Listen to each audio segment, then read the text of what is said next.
Iniciando a gravação, meu nome é André. Nesse vídeo eu vou apresentar o trabalho da disciplina de linguagens formais e autômatos.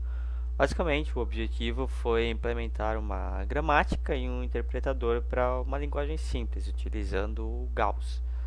A linguagem ela permite a atribuição de valores e expressões a variáveis e operações como soma, subtração, multiplicação, divisão, exponenciação e logaritmo.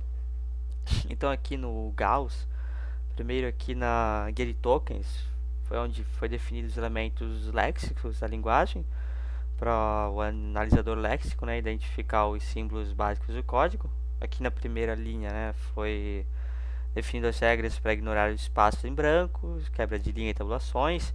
Depois as palavras reservadas aqui como print para exibir o valor, o log que vai ser usado para o cálculo do logaritmo.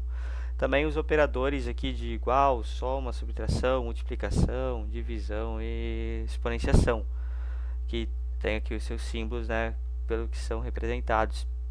Também os parênteses aqui, né, com abre par e fecha par, né, abrir e fechar parênteses. E o token fim, que representa o ponto e vírgula, né, que é utilizado para finalizar o comando. Aí que o número ele aceita apenas sequências de 0 e 1, para garantir que a linguagem trabalha apenas com números binários. E a variável aqui, né, por fim, ela define os nomes válidos para as variáveis. Ela permite letras, da forma que está aqui, né, ela permite letras, números e underline, desde que o nome da variável não comece por um número.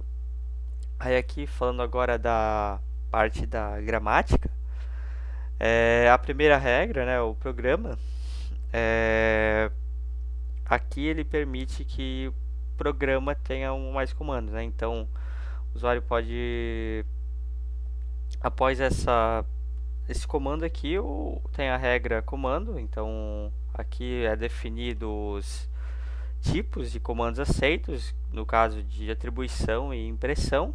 Então, a atribuição ela vai seguir o formato de variável e expressão, e ponto e vírgula. E o comando dessa impressão vai ser pelo print, que foi definido lá nos tokens. Então, em seguida foi definidas as regras, as expressões aqui. Então, nas expressões matemáticas, o D aqui, né, ele trata a subtração, o C ele trata multiplicação, o B a exponenciação, e por fim aqui o A ele trata os elementos como os elementos da expressão, que seriam como os números, variáveis e as expressões entre os parênteses e o logaritmo. Então a separação assim foi feita por esses níveis para respeitar a procedência das operações. Então a exponenciação vai ter prioridade sobre a multiplicação e divisão, e a multiplicação e divisão vai ter prioridade sobre soma e a subtração. Então aqui, né, essa parte do Gauss. Agora vindo aqui para a parte do código aqui em Java, primeiro tem aqui ó, o arquivo semântico, o arquivo semântico aqui, que vai interpretar o código. Então a gramática vai reconhecer se o código está correto, mas o semântico aqui que vai executar. Então nesse arquivo aqui eu utilizo um map aqui, chamado variáveis, para armazenar o nome e o valor de cada variável. Também uso uma pilha aqui. A pilha aqui, ela basicamente vai servir para auxiliar no cálculo das expressões. Então, cada ação semântica para as expressões tem um case aqui para elas, dentro do método execute action. Então, basicamente aqui ó, o case 1 vai converter os binários para decimais e colocar o valor na pilha. O 2 vai buscar o valor de uma variável já declarada. O case 3, 4, 5, 6 e 7 aqui, 7, 8 no caso, eles vão fazer as soma, subtração, multiplicação e todas as operações que devem ser feitas até o logaritmo. Então, no caso da subtração, né, específico aqui foi feita a validação para impedir resultado negativo, né, porque a linguagem trabalha com números binários sem sinal. Na divisão também existe validação para impedir divisão por zero. Tem a mensagem aqui, para não gerar valor negativo. Agora aqui especificamente o case 9, ele serve para guardar a variável que está recebendo atribuição, né? O case 10 aqui ele vai salvar o resultado e o 11 vai executar o print dele, exibindo o valor.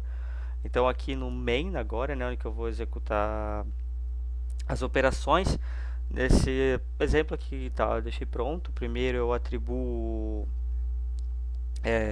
o valor aqui do binário, esse binário, né, 100 que é decimal 10 e o y10 que é o decimal 6. Então eu vou realizar todas essas operações com esses dois números aqui. Em seguida eu vou fazer o print aqui no console.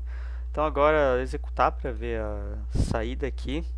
Então esperar a execução agora aqui. Beleza, tá iniciando. Então beleza, aqui ó, aqui tivemos a execução. Então, executando o programa agora, né, a gente consegue ver que a soma, né, resultou em 16. Tem um binário aqui, só que ao lado eu coloquei os decimais de cada binário desse. Então a subtração deu 4, multiplicação 60, a divisão deu 1, né, porque é uma divisão inteira. Então na exponenciação, como 10, né, ele equivale a 2 em decimal. Então o cálculo feito é 10 elevado a 2, que resulta em 100, mais o que dá esse binário aqui. E por fim, o logaritmo ele foi implementado na base 2, então o resultado fica aproximadamente 3. Como o interpretador ele trabalha com o número inteiro, o resultado fica 3, que equivale ao binário 11. Com isso, finaliza a execução do programa.